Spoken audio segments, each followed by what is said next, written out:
हामी सङ्गीतकारहरू हौँ, तपाईँहरू तल हुनुहुन्छ, तपाईँहरूको अर्कै बोलावट पेसा हुनसक्छ। You might be call to be a teacher, कि चाहिँ वरिष्ठ कफी, कि चाहिँ यातायात डिपार्टमेन्टमा, कि कुनै होइन विभागमा तपाईँ हुनुहुन्छ, भविष्यमा मेडिकल लाइनमा जानुहुन्छ। तपाईँ जहाँ पनि हुनुहुन्छ त्यहाँ तपाईँ परमेश्वरको पुजारी हुनुहुन्छ, तपाईँको त्यो पेसा हो, तपाईँको क्षेत्र हो, तपाईँ त्यहाँ हुनुहुन्छ। हामी यहाँ सङ्गीतकारहरू हौँ, तर हामी सबैजना के हौँ? आराधकहरू हौँ। हालेलुया। हामी सबै आराधकहरू, गिटार बोक्नेहरू आराधकहरू भन्ने चाहिँ मिस्टेक भएको छ। यो हामीले चेन्ज गर्नै पर्छ। हालेलुया।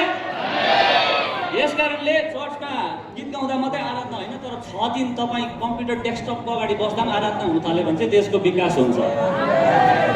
हो, त्यहाँ चाहिँ डेभलपमेन्ट आउँछ। हाम्रो चाहिँ के भएको छ, चर्चभित्र बसेपछि धर्मी यो चाहिँ प्रभुको ठाउँ, बाहिर चाहिँ हामी सोच्छौँ शैतानको होइन, सबै परमेश्वरको। हालेलुया। यस कारणले गर्दाखेरि अब यो देशमा परिवर्तन, यो देशमा सुधार सँगै आउनु छ भने परमेश्वरले मात्रै ल्याउन सक्नुहुन्छ, तर परमेश्वरले कोद्वारा ल्याउनुहुन्छ? हामीद्वारा ल्याउनुहुन्छ। अबोधा। हालेलुया। हुन्छ।